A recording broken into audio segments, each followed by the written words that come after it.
In 1164 sticht ze Sisters Jensermondsen een klooster tussen Rijnsuma-Geest en Dokkum. Een gadelijk plak. De groen is vruchtbaar en er is wetter.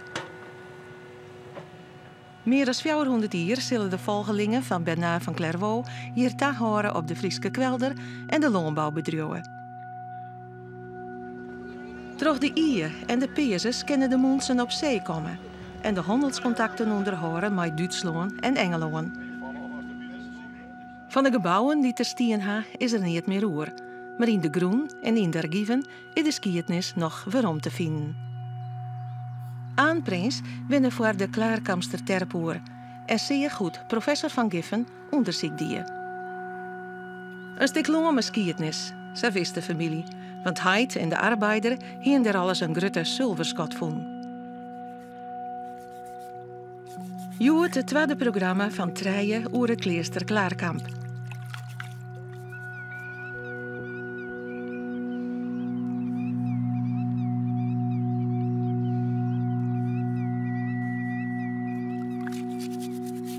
Het is nieuwsgierigwerk. Je pakken wat beter en zet de modder en klaai omheen. En dan ben je te poetsen. En dan zijn nog wat soort best werden. Nou, dit net zo'n bijzonder steek, ja, dit is een hartstikke stien. Maar er ben altijd net bijzonder nieuwsgierig wat er dan weer onderbij komt, als het skin is. Wist ik ook net dat ik dat doe. Ja, wel geen meisje, maar dat het interesse hier.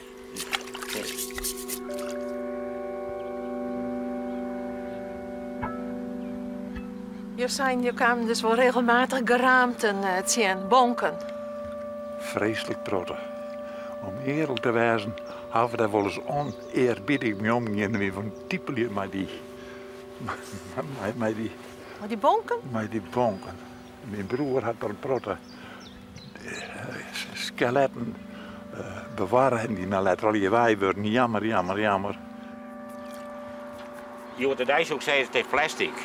Hey, maar dat temper, dat weer er toen, hè. De kleur en alles, dan had het ergens ook wat zien.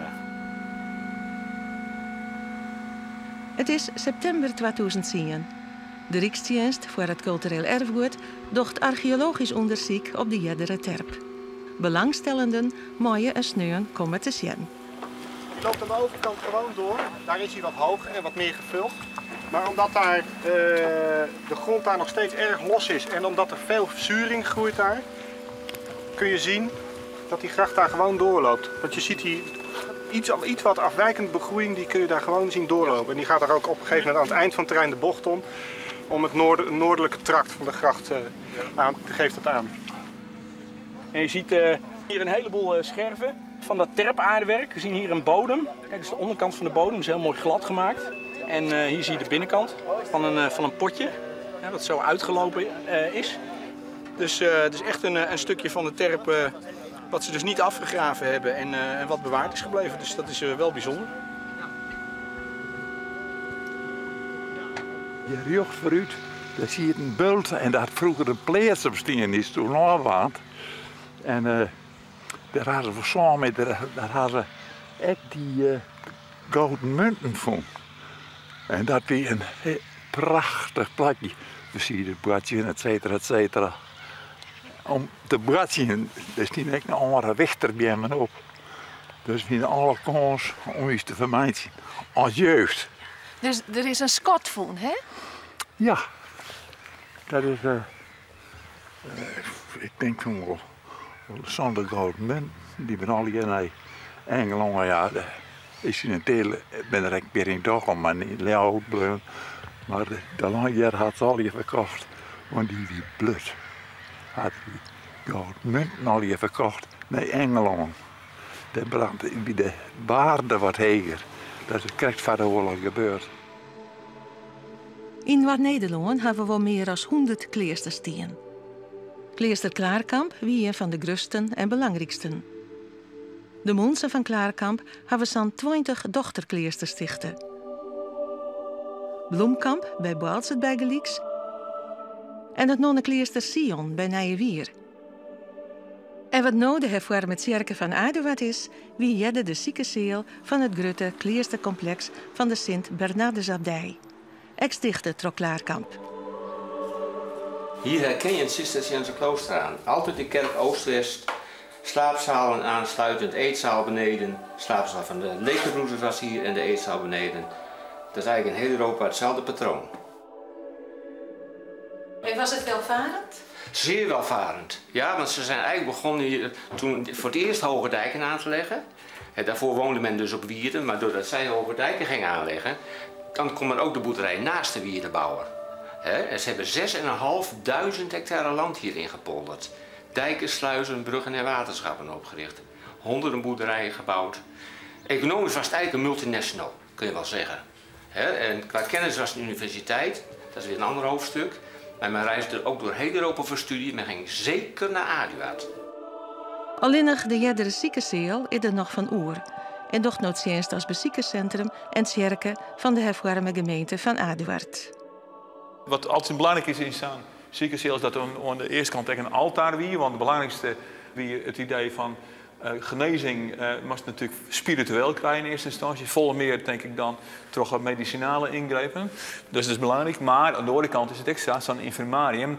Er waren net monniken ingestuurd die het een beetje zwak waren omdat ze dus de periodieke aderlating moesten ondergaan. Dus en voor een aardig wat monniken werd ik een soort uitje, maar een herstelperiode, want dan konden ze vlees eten. Normaal mocht dat net.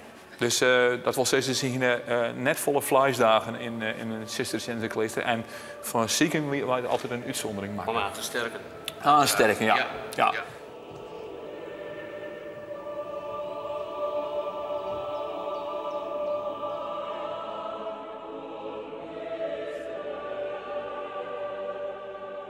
Ik ben wel natuurlijk in Frankrijk, Engeland geweest en dan zie je daar nog de abdijen zoals ze ook hier gestaan moeten hebben. En dan word je wel een beetje, ja, dat is wel heel triest dan dat het hier allemaal weg is.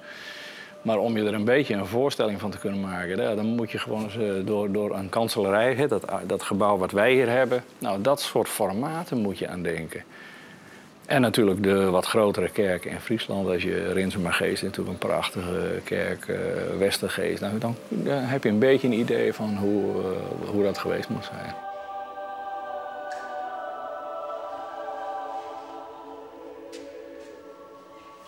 Cisterciënse abdijen die haar enorme riek west. Dat zijn in feite toch de rijkste kleesters van heel het Friese kustgebied. Ja, dus als ik even aan mag sluiten, zeker Aduard, maar dit klooster heeft zelfs een eigen vloot. Ja, maar dat geldt ook wel een beetje voor de anderen ook hoor. Toch wel? Ja. Oké, de schepen werden gebouwd in Groningen, in Munnikholen. Ja.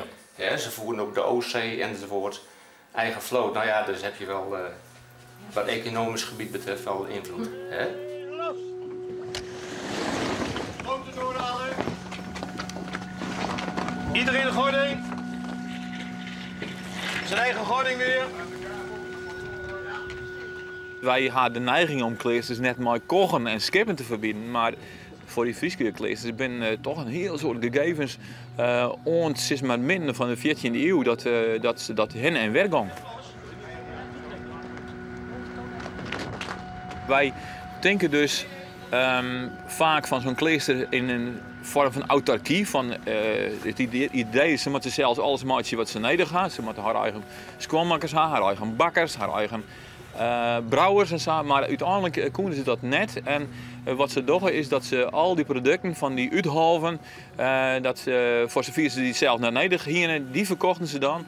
En met dat geld wat ze ermee verdienen, kunnen ze dan producten kopen die ze anders toch moeilijk zelfs verzwaarden kunnen. We gaan ook gelijk wat brassen. Ja, kom mannen. Ja, iets meer brassen. Goed zo.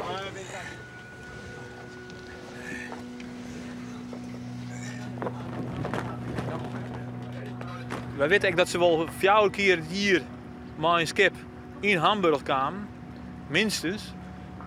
En ik wil in Noorden steden, als Bremen en zelfs aan de andere kant van de ESC in Stralsund hebben ze fine kent. Maar ze kwamen ook naar de westkant. Ze gaan ook wel naar Vlaanderen toe.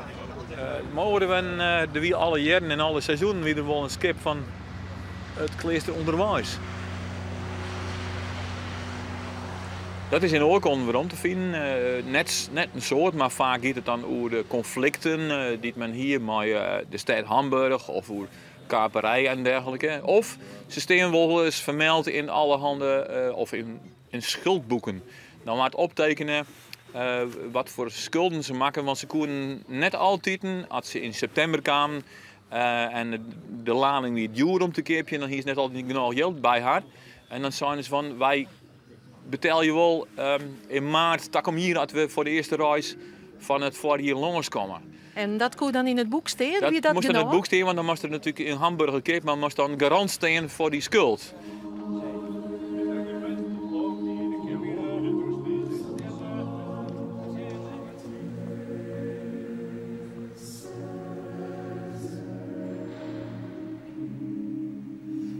Men ging in het klooster op het vaste plak om de zielen te redden, zegt men altijd. Je ging in het klooster om als je versterren bij God thuis te komen.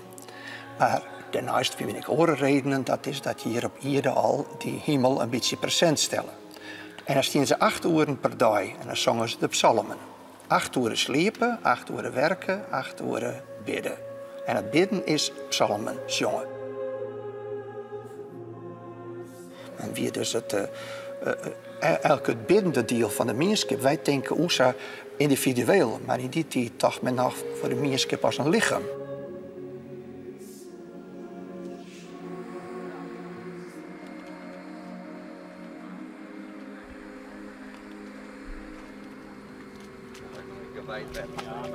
Op Iependaai treffen we mensen die mij eigen zien hebben dat de terp begin 40 jaren aangegroeven werd. En daarom rijdt ze dan in squal en dan zagen we dat die werknemers ontgraven werden en dan de kipkarren en het skipletsen worden. En dan gaat de trekker door de kant weer uit om een volle karren hier weer bij te gaan.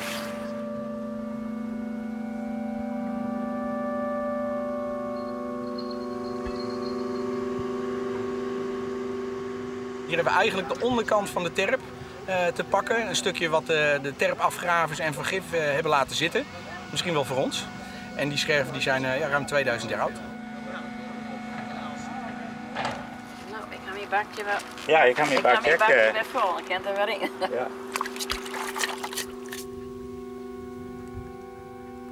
Om loon te meidjen en te bewerken, hien de mensen van Klaarkamp de wetterhuishouding in haar gebied goed op wedder. Die kunnen lezen, kanalen graven, wie het werk van de Liekenbroeren.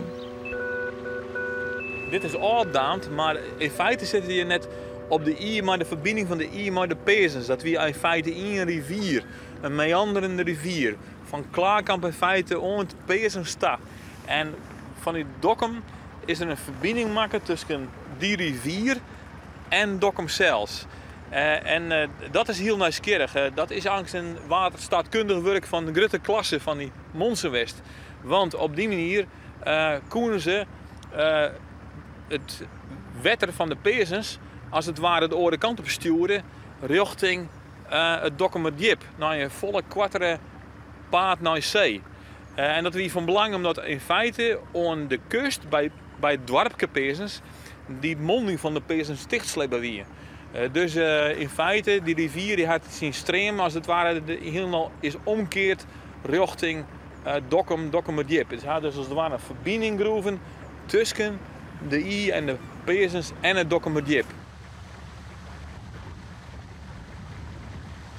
Die mensen die hier echt verstonden van wat je maar wetter dwaan moest. Ja, absoluut. Daar zijn toch wel heel goede constructeurs voor. In elk geval in de tijd dat ze heel soort lekenbroeders hier, die winnen er om die hele kloostereconomie gaande te houden, zoals ze kennen. Die winnen er voor de materiële verzorging van de koormonniken, dat die monsen die in het koor staan te bidden, dat die haar gong kennen zoenen. Dus vrijhouden waren voor het gebed en dan konden zij voor het levensonderhoud zorgen.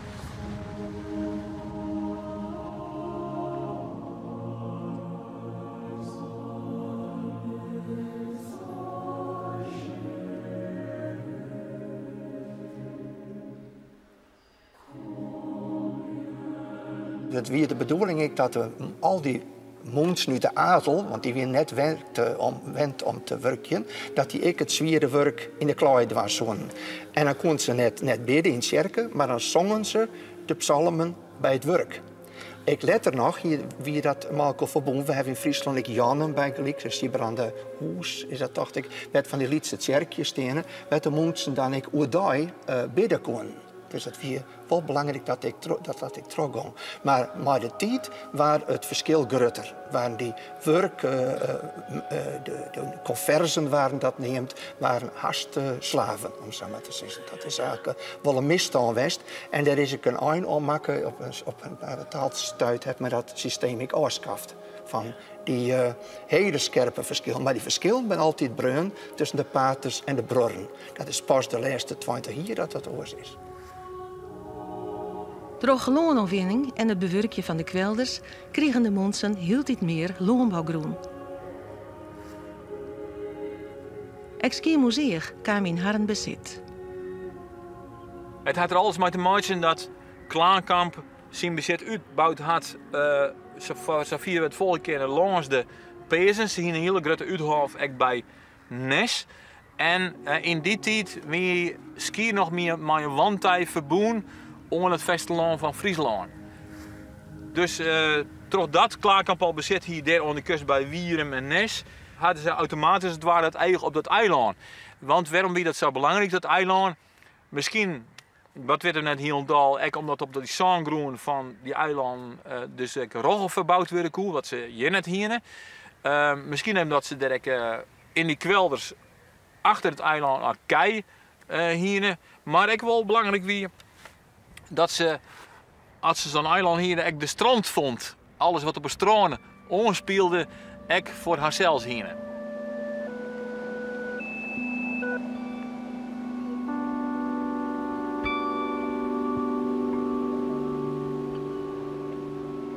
Naar je producten hier gebracht, kruiden van de kruidentuin, de hannenpoten, die binnen door de kleesters hier komen vanuit de kleestertuin. Dat is net zo aardig. Dat zullen de meeste Friesen nog net zo gelukkig mee wezen. Maar, en ik wien ze hele goede smeden. En omdat ze dus overal zitten, van Zuid-Italië en via in Hongarije tot in Ierland, kwamen allerhande methoden bij elkaar. Wat toen Dutsen weer, dat ging via die Cisterciënse samen over de hele christenheid, om samen te zeggen. En ze hebben zich hele grote smitsers, waarin prachtig ijzerwerk maken, ijzeren materiaal maken worden, en gereedschappen. En daarmee gaan ze naar de merk en dat zien ze heel mooi. Maar dat heeft zich een grote invloed op de ontjouwing van het volk.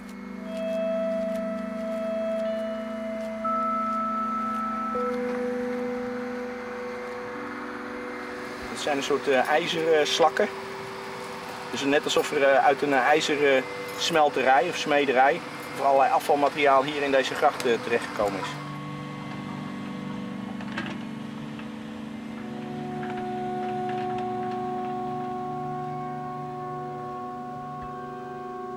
De meeste Cisterciënse storen al jong door het zwieren leven. Men stipt eigenlijk nooit een hele nacht terug. Men moest hier weer uit om te bidden en zo wat. Men storen het generaal tussen de 30 en de 40 jaar. Dus het wie eigenlijk zei, ik wil het witte martelaarschap. Het rede martelaarschap. Dan sta je dus als martelaar voor het verleeuwen. Ja, het witte martelaarschap, dat is de strenge ascese.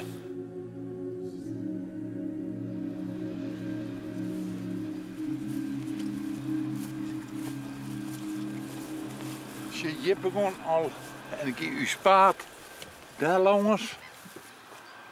Maar dit die al, je kon je vroeger net langs en kwam grote bult die hier die het troppaard belemmeren. En deze tweede eker, daar had die wel wist dat ze die munt nek vonden had.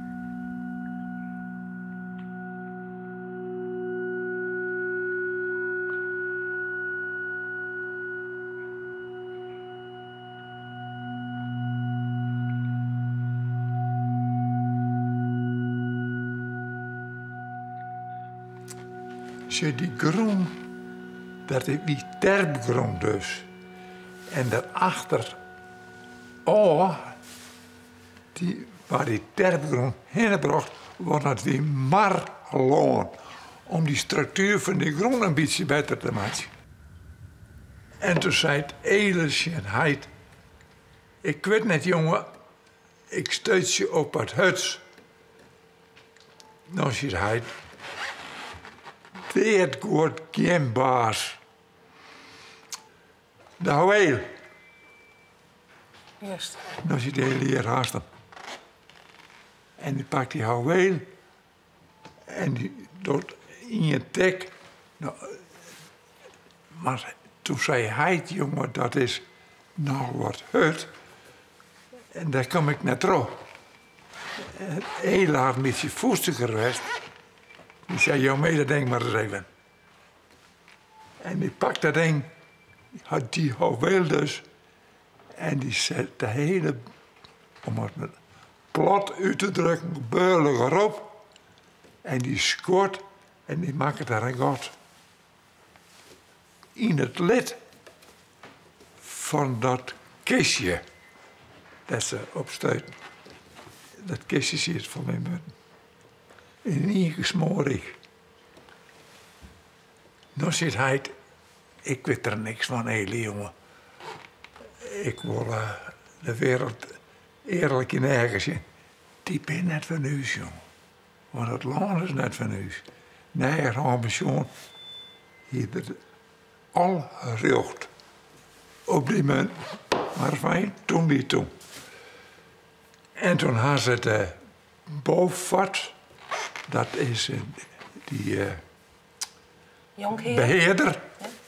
En die stuurt bericht naar Baron Heemstra. Want die terp wie van Baron Heemstra. En hij had me vaak verteld, toen zie je er nog een bejaardenhuis. Hij zei, ja, zo, nou nooit eens, jongen. Hoe het uit die heren erbij wien om dat kistje met die munten. En die zei, en voortwien ze. Ik heb ze ook nooit gezien. En ik denk dat behalve meneer de Beaufort zelf en dan de baron van Heemstra, dat ook nauwelijks mensen ze gezien hebben. De Vinders natuurlijk, de familie Prins. Maar toen zijn ze snel uit het beeld verdwenen. En de geruchten zijn dat ze verkocht zijn naar Engeland of wat dan ook. Maar dat is nooit bewezen, of althans nooit bevestigd. Dus wij weten het niet. Het blijft een grote mysterie. Na wat onderzoek in de 60er jaren is duidelijk geworden dat baron van Heemstra, die door de eigenaar van de Groenwier, de schat verpatten had met de Beaufort. De gouden munten had er zelfs houden en de zilveren kregen de Beaufort. En die had ze, na wat brieven heen en weer, aanstien aan het admiraliteitshuis in Dokkum. Op 22 januari 1920 had een delegatie uit Dokkum 340 zilveren munten, saneem de Vlaamse groten, uit Maren bij jonkheer de Beaufort hellen. De familie Prins had van haar schat niet weer omsjongen. Die schreeuwen wel. Ja, prachtig, hè? Ja. Plus de schreeuwen zijn ook iets minder lekker. Ja. Ja.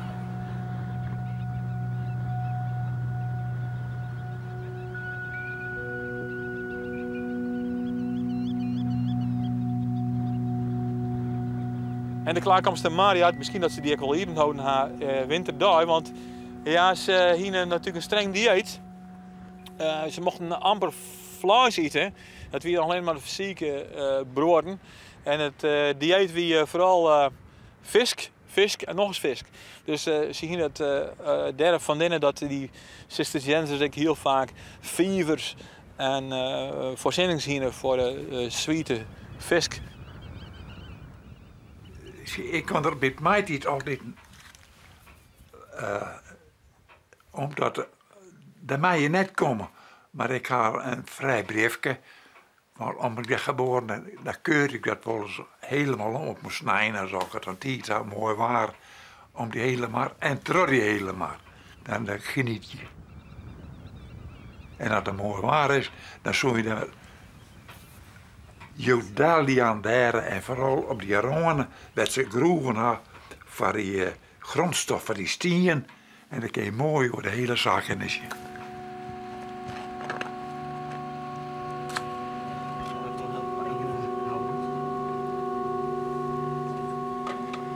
Dit is echt schelpmortel. Er zitten echte schelpen zitten er nog in. Allemaal fijn gestampt kalk met heel veel schelpen doorgemengd.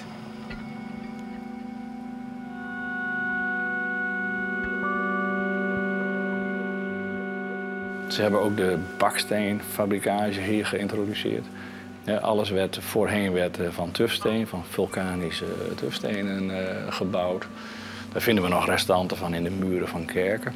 Maar in Klaarkamp, daar begint eigenlijk voor het eerst aan die productie van echt van klei, lokale kleigebakken bakstenen. Dat is op zich heel interessant. Je herinnert je dat straks er is een moerassige poel along. Daar kwam die eind van naar de kooi. En dat longen daarvoor, die had een liemlaag. En het liemlaag, daar had die monniken knip. Oh, hadden net liem, maar knip. En die knip, daar zit een factor bros in. Vandaar dat die stenen heel bros zijn.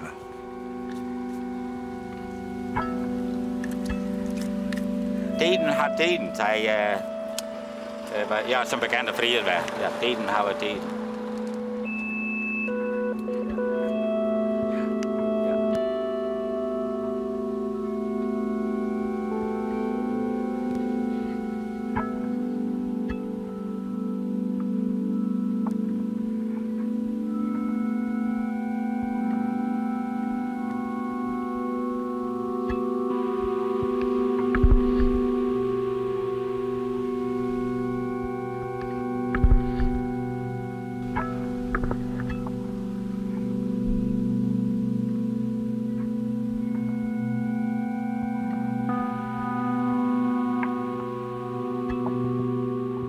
Toen familie van Jenny, een zuster van Jenny, had daar een huis gebouwd. Toen zei ik dat Jenny Jousma, wij Jan Jousma, daar mij hem heien. Hoe sap je? Ik zei, daar zit een greft. Hij zei, hoe wist je dat? Ik zei, van uw mem. Toen haast het.